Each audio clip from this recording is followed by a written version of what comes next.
What's up, nerds, and welcome back. I've been trying to make this video now for a little while, but I was waiting for the elephants who live above me to settle down, and now that I think that's the case, we can start talking about comics, namely Robin and Batman number 3.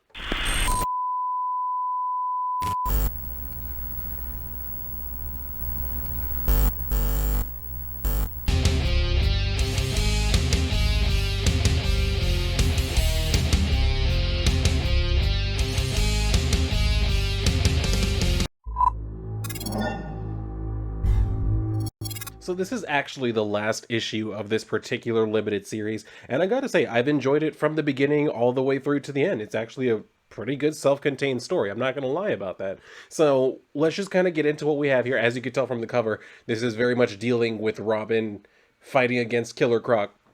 And we're going to see why it is that he basically has to do that by himself without Batman to like back him up.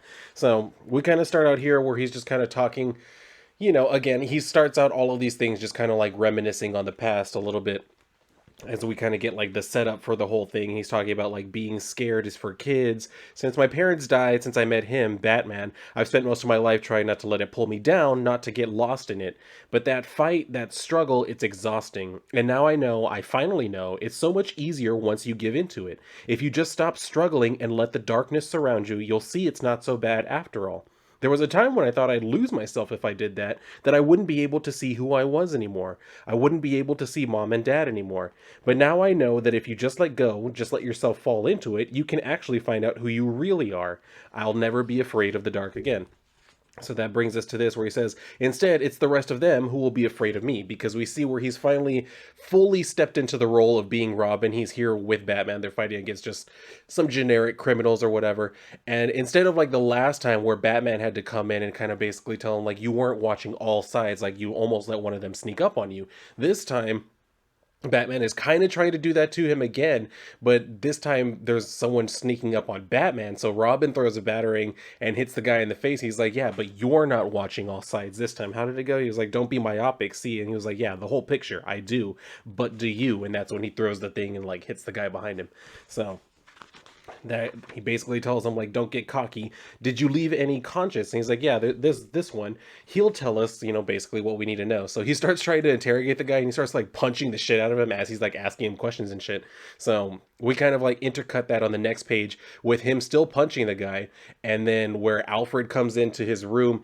And this is one thing that I did find a little bit weird, because I know that Alfred is doing it out of a place of caring, but I mean, after his reaction to having Bruce read his journal, why would you read his journal just because you gave it to him? But basically, he gets a little bit annoyed because he opens it and sees it basically is empty. He hasn't started writing in it yet. So he's over here telling the thug is trying to tell him, like, I'm telling you, like, I don't know much of anything, I swear, like, he's gone.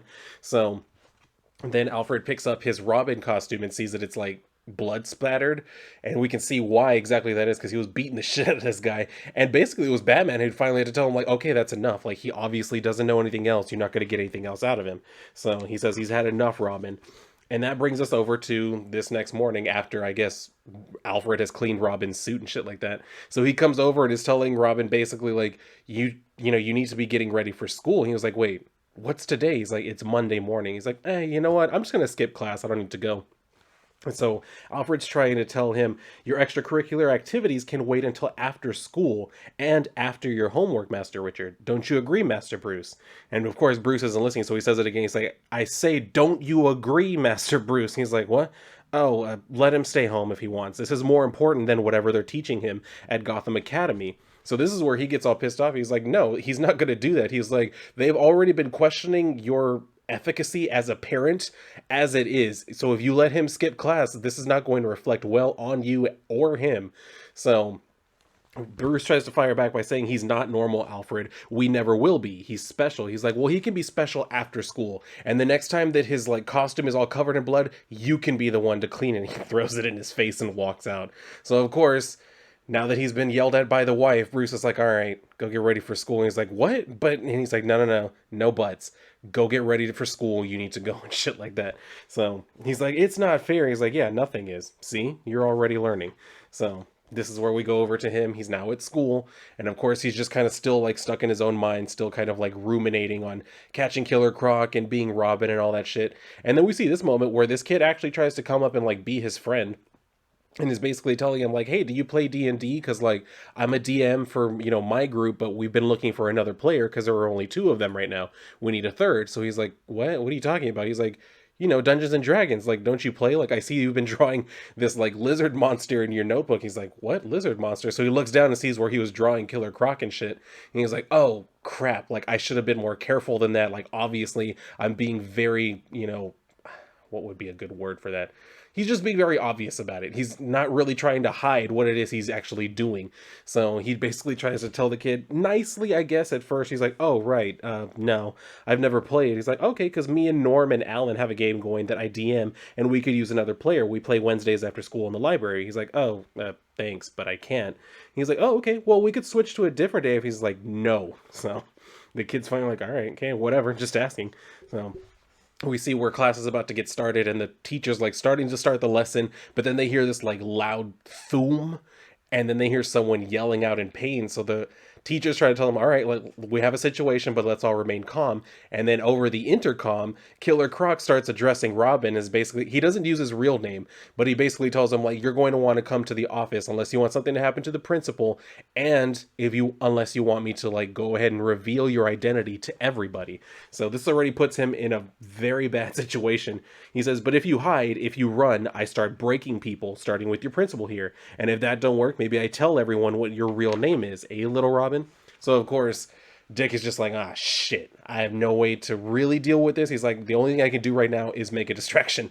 So all of a sudden he just yells out that there's a bomb, which of course sends everybody running. He's like, yeah, I know that wasn't cool, but I mean, I had to buy time somehow. So he slips away, and of course he doesn't have his Robin costume, so he just like pulls out a scarf and wraps it around his head, and or more so around his mouth and nose. So he hears, because they heard like over the intercom, I think, where the principal lost like a pinky or something like that. I guess Killer Croc either broke it or like bit it off or some shit like that. So he comes in and he's like I said, he has the scarf wrapped around his face.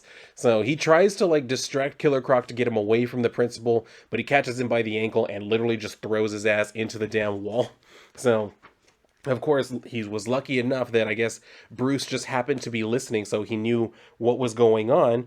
And he comes in to like try and stop Killer Croc, but he's still not fully healed from the last time that he fought Killer Croc. So he like punches him in like the ribs, which are still broken, because he said like, how are the ribs? Are they healed yet? And when he hears the crack and like Batman like yells out in pain, he's like, I guess not.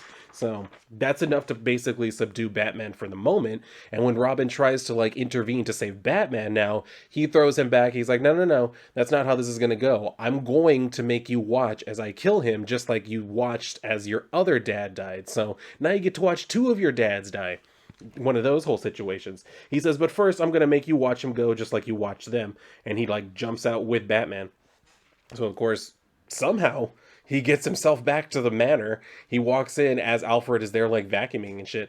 And then he's like, what's wrong? What's the matter? Like, why are you home so early? Where's Bruce at? And then when he's going to the cave, well, he didn't ask him where Bruce is at. As he's going to the cave, he's like, if you're looking for Master Bruce, like, I think he already left. He's like, yeah, I know. He left to go and save me, but then he got captured. So he's basically telling him, I have to go and save him now using what resources I can. And of course, Alfred tries to tell him that's a terrible idea. Like, there's no reason why you should go and handle this. We should call Commissioner Gordon or even the League. Like, they can send someone to deal with this. He's like, no, this is my responsibility. I'm his partner. I can't fail him, and I can't lose him too. Not like them. Not again. So he's basically telling him, well, you don't need to go alone at this. He's like, he works alone, so can I. And Alfred tells him, you really don't get it, do you? He doesn't work alone. That's why he got you. So we go over to where basically, I guess Robin just wasn't hearing any of it. He decides, no, I'm going to do this. And so he shows up at the old, the old Haley Circus, and he says, I never let myself come back here. Bruce once asked me if I wanted him to buy it and demolish it. I said no, as much as the thought of me being here pained me. There was another part that couldn't let go of it. There was still a little part of them here, and if it got torn down, that part of them would be lost forever too. But this was home. This is home, as much as the manor is, as much as the cave is. And so this is where he's starting to put together, like, okay, yeah, he was here too a long time ago when I was a kid, but he looked different back then. And he's saying they used to call him the fish boy, but now he knows he was a croc.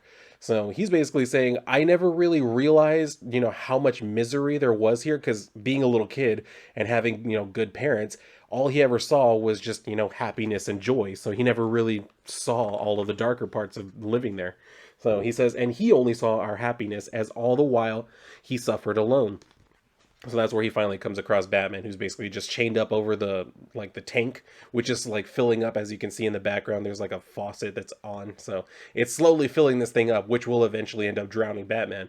So he runs up and telling him like, I can pick the lock, it's okay. And Batman's trying to tell him like, no, you need to leave, like you can't handle this, and I can't help you right now, so you need to leave. Which, I mean, if we're going to go for absolute accuracy, I mean, Batman can get out of this. He's just chained up. He's also a master escape artist in his own right. So he could very well get out of this. I don't know how well, like, Killer Croc, like, disarmed him or whatever, took away whatever tools he had. But eventually Batman would have figured something out. Anyway, he's still trying to tell him like, no, it's okay, like I can get you down. And of course Batman is still telling him like, no, you're a good boy, no matter what I've said or how I've acted. I'm very proud of you, you don't have to do this. And so he's telling him again, yes, I do, I won't lose you too. So he says, he's coming, I won't be able to help you, son. Do you understand what I'm saying? If you stay, I won't be able to help you this time. So he's like, no, it's okay, I can pick this. And then he drops the damn lockpick, Butterfingers. So that's when Killer Croc shows up and they get into the fight. And even he's saying like, you don't have it. Well, he's like saying, I could find the lockpick or whatever. I just need a minute. And then Batman tells him, you don't have a minute. So he starts fighting with Killer Croc, who calls him a stupid kid. And he's like, I'm not a kid. He's like, oh, okay. Well, then if you want to act like a man, then I'll hit you like one. So he like punches the shit out of him in the in the stomach, or I guess the solar plexus, whichever. So he's like laying there and he can't really breathe. So he says, you can't breathe? Don't want you to die yet. I had a big old plan for you. Been working on it for a week. I was going to string the mouse up on the trapeze and make you watch as he fell, just like your folks did. But see, turns out I'm scared of heights, which I guess does kind of make sense. And he says, much better down here in the muck. So Batman's trying to yell at him like, stop it. And he says, quiet, mouse, this no longer concerns you. Truth is, this will be better anyway. Last thing you'll see is what I saw all those years behind the glass.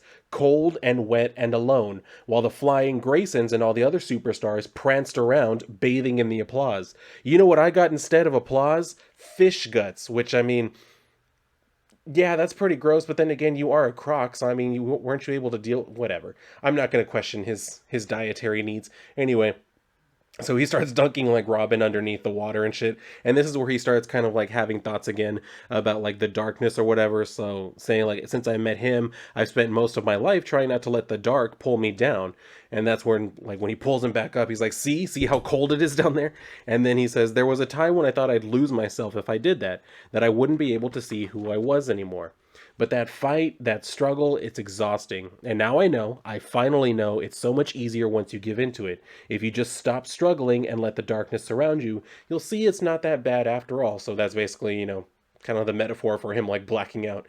So we have one of these moments where he kind of like, as he's kind of in between states or whatever, he has that vision of his parents who are basically saying like, it's okay, like, come on, let's get up. And they call him Robin, or his dad, I think, calls him Robin. He says, open your eyes, Robin.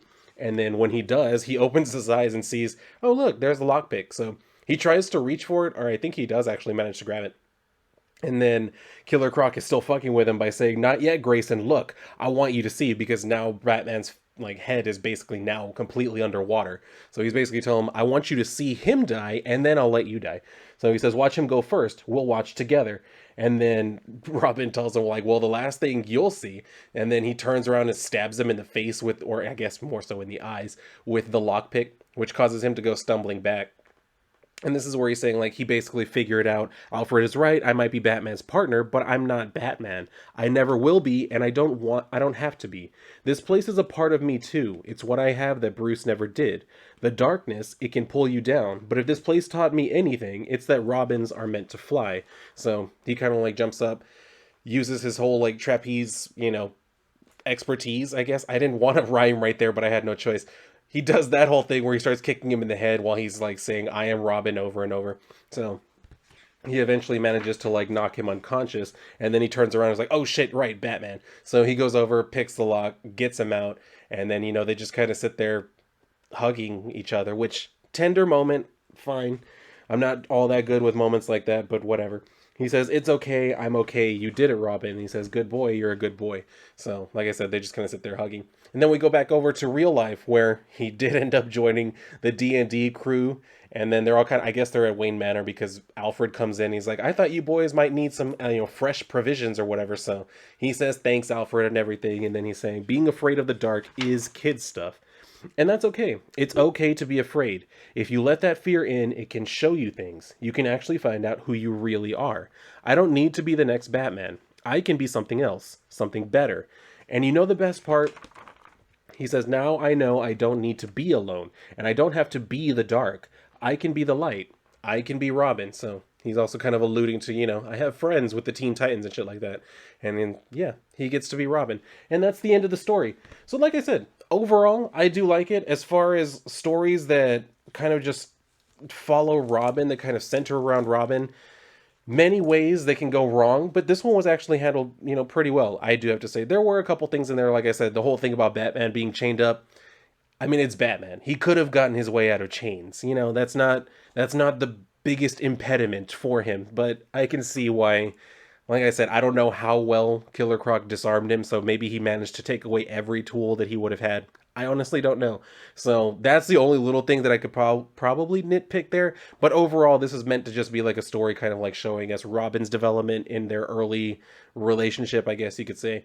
So overall, I enjoyed it, and especially for a 3-issue miniseries, not that bad. It really isn't. I mean, it's entertaining all the way through. It had a very clear goal in mind. It had a very clear villain in mind, which I really appreciate nowadays because it seems like every storyline now, it's like you know who the villain is at first, but then they tell you like, well, actually it might be this other person, and then it's revealed, oh no, it's not that person. They were actually gaming each other. So the villain was really both of them, but the problem was so much more than either of them intended independently. So it's just, it always turns into a convoluted mess. That's why I was happy this was just a straightforward, this is the villain, this is the motivation, here's the fight, now we're done. You know what I mean? I appreciate stories like that just because we don't happen to get very many of them anymore. So I can definitely appreciate that for what it is. And I mean, I probably may end up rereading this series at some point if I'm ever, like, I don't know, on a trip or something, and I just want something that's easy to get through, that's entertaining. I could see myself rereading this particular storyline because, like I said, it's 3 issues, doesn't take that long to get through. So I think it was successful overall. I think they did a good job with it. It was what was it, Jeff Lemire, right? Yeah, just Jeff Lemire, and then Dustin, I can't remember how to say his last name. Someone told me how to say his last name and it made sense, and then I forgot. So that's what you get. Anyway, I don't know if anybody else out there managed to pick up this whole storyline, if you kept up with it, or maybe you've just been keeping up with my videos on it, which is totally fine too. But whatever the case may be, do feel free to share your thoughts with me down below in the comments if you have any.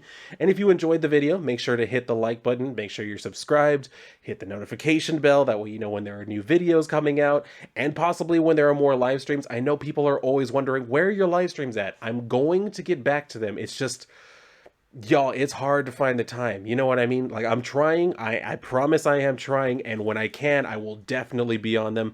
But for now, it's easier to work on like comic review videos because those I can actually sit down and it's just, I can compartmentalize the time it takes for all of that much better than a live stream. So I promise I will be getting back to that. But you can still catch me on some other people's live streams if you really want to hear what I have to say about whatever. So, I mean, just keep in mind on that. Make sure, like I said, you have the notification bell hit. And if you are done here, then go and read a book, possibly this one. And if not, then I'll see you on my next video.